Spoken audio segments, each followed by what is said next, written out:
आदरणीय अध्यक्ष जी, अविश्वास और घमंड इनकी रगों में रस बस गया है। वे जनता के विश्वास को कभी देख नहीं पाते हैं। अब ये जो शुतुरमुर्ग अप्रोच है, इसके लिए तो देश क्या कर सकता है। आदरणीय अध्यक्ष जी, जो पुरानी सोच वाले लोग रहते हैं, वो उस सोच से सहमत नहीं, लेकिन वो कहते हैं कि देखो भाई, जब कुछ शुभ होता है, कुछ मंगल होता है, घर में भी कोई अच्छा होता है, बच्चे भी कोई अच्छे कपड़े पहनता है, जरा साफ सुथरा होता है, तो काला टीका लगा देते हैं।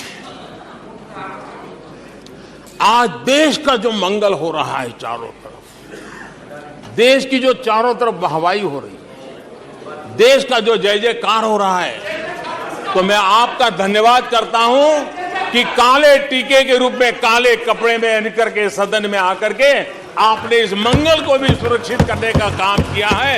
इसके लिए भी मैं आपका धन्यवाद करता हूं।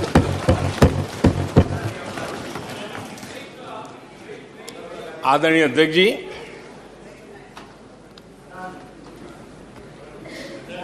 पिछले 3 दिन से भी हमारे विपक्ष के साथियों ने जी भर करके, डिक्शनरी खोल खोल करके जितने अपशब्द मिलते हैं ले आए, जितने अपशब्दों का उपयोग कर सकते हैं भरपूर, पता नहीं कहां कहां से ले आते हैं। लेकिन अच्छा है, थोड़ा मन का गुबार उनका निकल गया होगा, थोड़ा मन हल्का हुआ होगा, इतने अपशब्द बोल दिए हैं तो। और वैसे तो ये लोग मुझे दिन रात कोसते रहते हैं, उनकी ये फितरत है। और उनके लिए तो सबसे प्रिय नारा क्या है? मोदी तेरी कब्र खुदेगी। मोदी तेरी कब्र खुदेगी। मोदी तेरी कब्र खुदेगी, ये इनकी पसंदीदा नारा है। लेकिन मेरे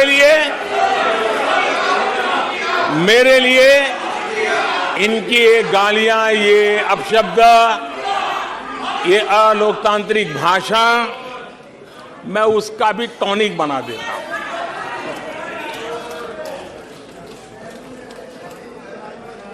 और ये ऐसा क्यों करते हैं और ये क्यों होता है, आज मैं सदन में कुछ सीक्रेट बताना चाहता हूं। मेरा पक्का विश्वास हो गया है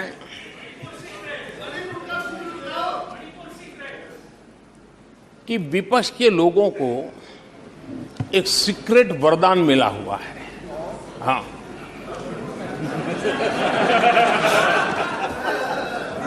सीक्रेट वरदान मिला हुआ है जी। और वरदान ये कि ये लोग जिसका बुरा चाहेंगे उसका भलाई ही होगा।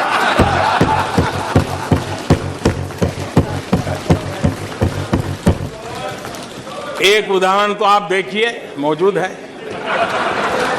20 साल हो गए, क्या कुछ नहीं हुआ, क्या कुछ नहीं किया गया, लेकिन भलाई होता गया। तो आपको बड़ा सीक्रेट वरदान है जी। और मैं 3 उदाहरण से ये सीक्रेट वरदान को सिद्ध कर सकता हूं जी। आपको ध्यान होगा कि इन लोगों ने कहा था बैंकिंग सेक्टर के लिए, बैंकिंग सेक्टर डूब जाएगा, बैंकिंग सेक्टर तबाह हो जाएगा, देश खत्म हो जाएगा, देश बर्बाद हो जाएगा, न जाने क्या क्या कहा था। और बड़े बड़े विद्वानों को विदेशों से ले आते थे, उनसे कहलवाते थे ताकि उनकी बात कोई न माने तो शायद उनकी मान ले। हमारे बैंकों की सेहत को लेकर के भांति भांति की निराशा, अफवाह फैलाने का काम इन्होंने पुरजोश किया। और जब इन्होंने बुरा चाहा बैंकों का, तो हुआ क्या? हमारी public sector banks net profit 2 गुने से ज्यादा हो गया। इन लोगों ने फोन बैंकिंग घोटाले की बात, इसके कारण देश को एनपीए के गंभीर संकट में डुबो दिया था। बीते दिनों की बात हो रही है, लेकिन आज जो उन्होंने एनपीए का अंबर लगा के गए थे, उसको भी पार कर करके हम एक नई ताकत के साथ निकल चुके हैं। और आज सुबह निर्मला जी ने विस्तार से बताया है कि कितना प्रॉफिट हुआ है। दूसरा उदाहरण,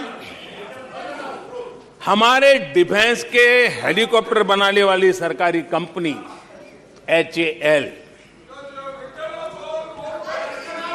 ये HAL को लेकर के कितनी भली बुरी बातें इन्होंने करी थी। क्या कुछ नहीं कहा गया था HAL के लिए, और इसका दुनिया पे बहुत नुकसान करने वाली भाषा का प्रयोग किया गया था। और HAL तबाह हो गया है, HAL खत्म हो गया है। भारत की डिफेंस इंडस्ट्री खत्म हो चुकी है। ऐसा न जाने क्या क्या कहा गया था HAL के लिए। इतना ही नहीं, जैसे आजकल खेतों में जाकर के वीडियो शूट होता है, मालूम है ना? हाँ, खेतों में जाकर के वीडियो शूट होता है, हाँ। वैसा ही उस समय HAL फैक्ट्री के दरवाजे पर मजदूरों की सभा करके वीडियो शूट करवाया गया था और वहां के कामगारों को भड़काया गया था। अब तुम्हारा कोई भविष्य नहीं है, तुम्हारे बच्चे मरेंगे, भूखे मरेंगे, HAL डूब रहा है। देश की इतनी महत्वपूर्ण इंस्टीट्यूट को इतना बुरा चाहा, इतना बुरा चाहा, इतना बुरा कहा कि वो सीक्रेट आज HAL सफलता की नई बुलंदियों को छू रहा है। HAL ने अपना highest ever highest revenue register किया है। इनके जी भर करके गंभीर आरोप के बावजूद भी वहां के कामदारों को, वहां के कर्मचारियों को उकसाने की भरपूर कोशिश के बावजूद भी आज HAL देश की आन बान शान बन के उठ रहा है।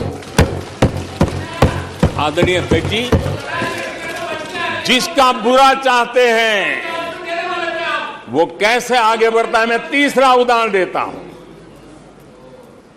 आप जानते हैं LIC के लिए क्या क्या कहा गया था?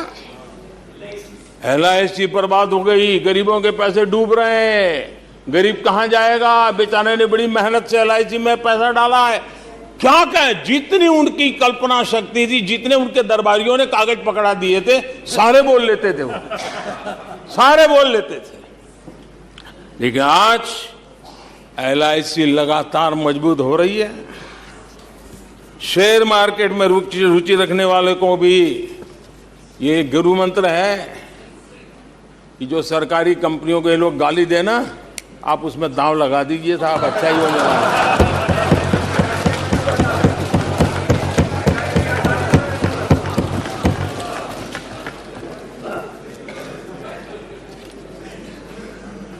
आदरणीय अध्यक्ष जी, ये लोग देश की जिन संस्थाओं की मृत्यु की घोषणा करते हैं, उन संस्थाओं का भाग्य चमक जाता है। और मुझे विश्वास है कि ये जैसे देश को कोसते हैं, लोकतंत्र को कोसते हैं, मेरा पक्का विश्वास है देश भी मजबूत होने वाला है, लोकतंत्र भी मजबूत होने वाला है, और हम तो होने ही वाले हैं। आदरणीय अध्यक्ष जी, ये वो लोग हैं जिन्हें देश के सामर्थ्य पर विश्वास नहीं। इन लोगों को देश के परिश्रम पर विश्वास नहीं है, देश के पराक्रम पर विश्वास नहीं है। कुछ दिन पहले मैंने कहा था कि हमारी सरकार के अगले टर्म में, तीसरे टर्म में, भारत दुनिया की तीसरी टॉप अर्थव्यवस्था बनेगा।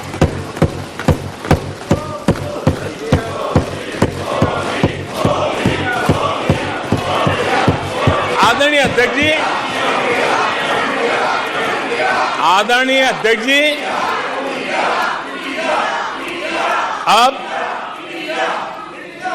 देश के भविष्य पर थोड़ा सा भी भरोसा होता जब हम ये क्लेम करते हैं कि हम आने वाले 5 साल में, नए तीसरे टर्म में, हम देश की इकोनॉमी को तीसरे पर लाएंगे। तो एक जिम्मेवार विपक्ष क्या करता? वो सवाल पूछता, अच्छा भाई बताओ, निर्मला जी बताओ कैसे करने वाले हो, अच्छा मोदी जी बताओ कैसे करने वाले हो, आपका रोड मैप बताओ। ऐसा करते। अब ये भी मुझे सिखाना पड़ रहा है। लेकिन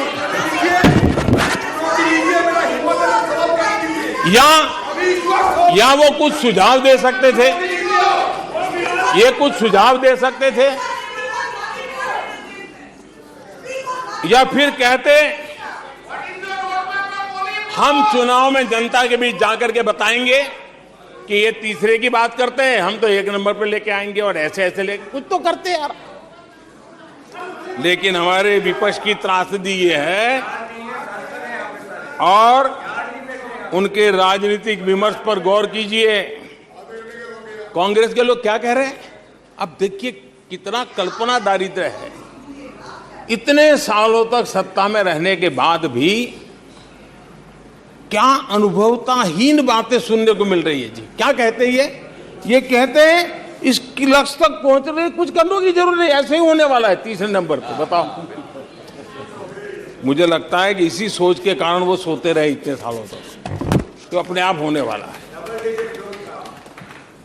वो कहते हैं बिना कुछ किए तीसरे पहुंच जाएंगे, और कांग्रेस की माने अगर सब कुछ अपने आप ही हो जाने वाला है, इसका मतलब है कांग्रेस के पास न नीति है, न नियत है, न विजन है, न वैश्विक अर्थव्यवस्था की समझ है, और न ही भारत के अर्थ जगत के ताकत का पता है। और इसलिए सोए सब हो जाएगा, यही एक आदरणीय अध्यक्ष जी,